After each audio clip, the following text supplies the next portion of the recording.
Revelation Chapter 2. Write to the angel of the church in Ephesus. Thus says the one who holds the 7 stars in his right hand and who walks among the 7 golden lampstands. I know your works, your labor, and your endurance, and that you cannot tolerate evil people. You have tested those who call themselves apostles and are not, and you have found them to be liars. I know that you have persevered and endured hardships for the sake of my name, and you have not grown weary. But I have this against you. You have abandoned the love you had at first. Remember then how far you have fallen. Repent and do the works you did at first. Otherwise I will come to you and remove your lampstand from its place, unless you repent. Yet you do have this. You hate the practices of the Nicolaitans, which I also hate. Let anyone who has ears to hear listen to what the Spirit says to the churches. To the one who conquers, I will give the right to eat from the tree of life, which is in the paradise of God. Write to the angel of the church in Smyrna. Thus says the first and the last, the one who was dead and came to life. I know your affliction and poverty, but you are rich. I know the slander of those who say they are Jews and are not, but are a synagogue of Satan. Don't be afraid of what you are about to suffer. Look, the devil is about to throw some of you into prison to test you, and you will experience affliction for 10 days. Be faithful to the point of death, and I will give you the crown of life. Let anyone who has ears to hear listen to what the Spirit says to the churches. The one who conquers will never be harmed by the second death. And to the angel of the church in Pergamum write, these are the words of him who has the sharp 2-edged sword. I know where you are living, where Satan's throne is, yet you are holding fast to my name, and you did not deny your faith in me even in the days of Antipas, my witness, my faithful one, who was killed among you, where Satan lives. But I have a few things against you. You have some there who hold to the teachings of Balaam, who taught Balak to put a stumbling block before the people of Israel so that they would eat food sacrificed to idols and engage in sexual immorality. So you also have some who hold to the teachings of the Nicolaitans. Repent then. If not, I will come to you soon and wage war against them with the sword of my mouth. Let anyone who has an ear listen to what the Spirit is saying to the churches. To everyone who conquers, I will give some of the hidden manna, and I will give a white stone. And on the white stone is written a new name that no one knows except the one who receives it.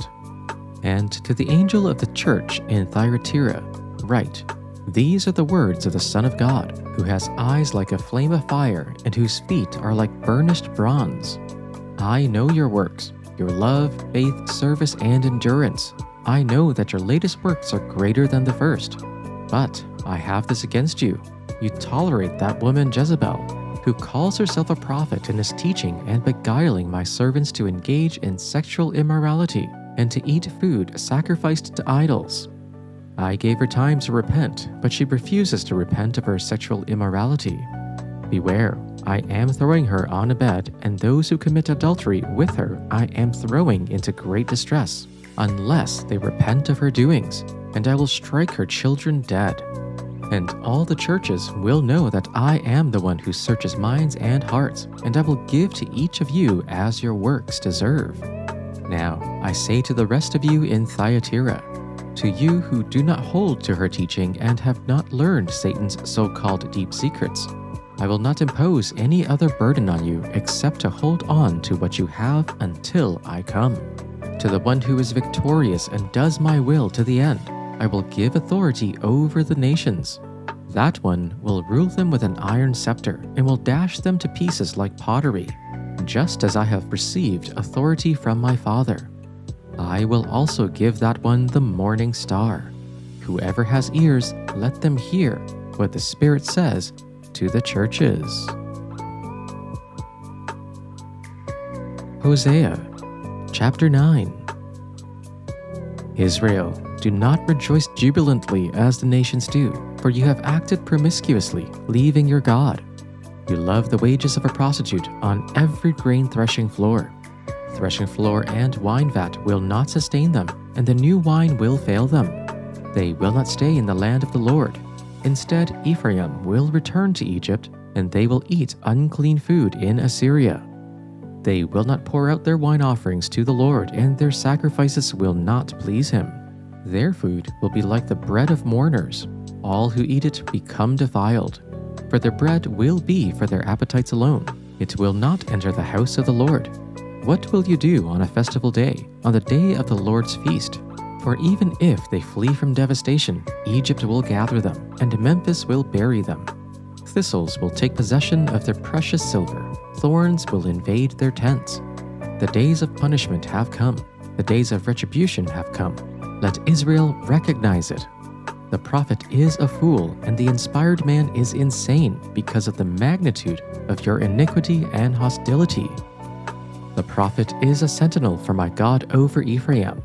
Yet a hunter's snare is on all his ways, and hostility in the house of his God.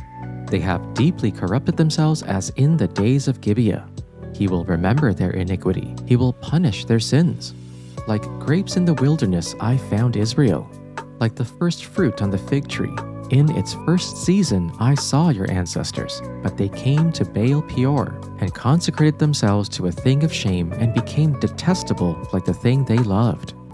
Ephraim's glory shall fly away like a bird. No birth, no pregnancy, no conception. Even if they bring up children, I will bereave them until no one is left.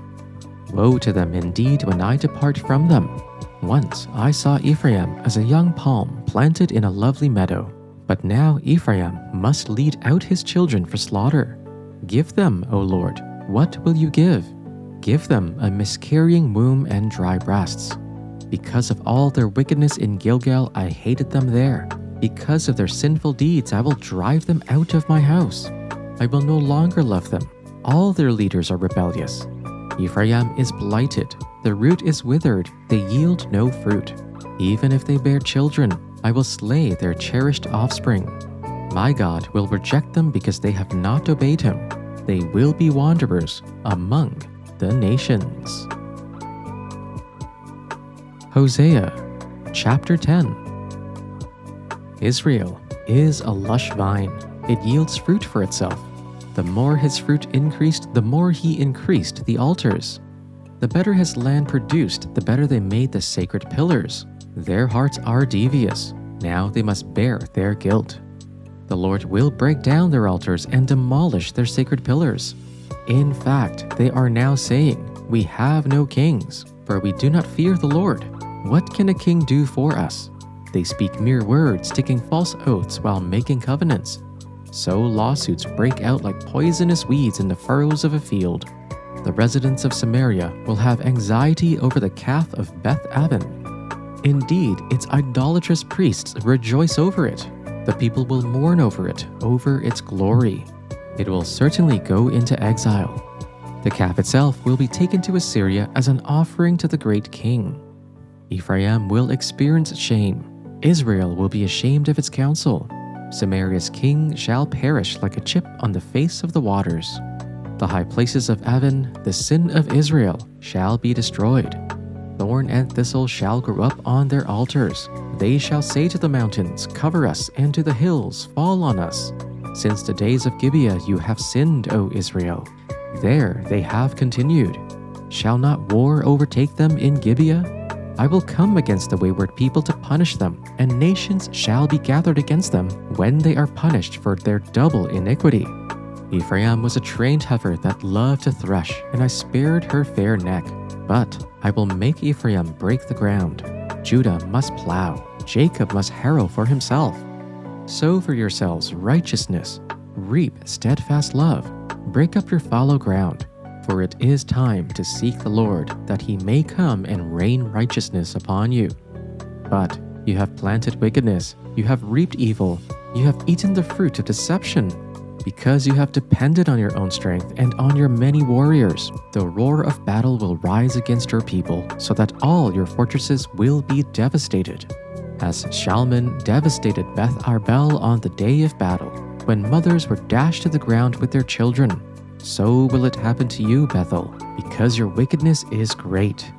When that day dawns, the king of Israel will be completely destroyed. Hosea Chapter 11. When Israel was a child, I loved him, and out of Egypt I called my son. Israel called to the Egyptians even as Israel was leaving them. They kept sacrificing to the Baals and burning offerings to idols. It was I who taught Ephraim to walk, taking them by the hand, but they never knew that I healed them. I led them with human cords, with ropes of love. To them I was like the one who eases the yoke from their jaws. I bent down to give them food. Israel would not return to the land of Egypt, and Assyria will be his king, because they refused to repent. The sword rages in their cities. It consumes the oracle priests and devours because of their schemes. My people are bent on turning away from me. To the Most High they call, but he does not raise them up at all. How can I give you up, Ephraim? How can I hand you over, O Israel? How can I make you like Admah? How can I treat you like Zeboim? My heart recoils within me, my compassion grows warm and tender. I will not execute my fierce anger. I will not again destroy Ephraim, for I am God and no mortal, the Holy One in your midst, and I will not come in wrath. They shall go after the Lord, who roars like a lion. When he roars, his children shall come trembling from the west. They will come from Egypt, trembling like sparrows, from Assyria, fluttering like doves. I will settle them in their homes, declares the Lord. Ephraim has surrounded me with lies, Israel with deceit, and Judah is unruly against God, even against the faithful Holy One.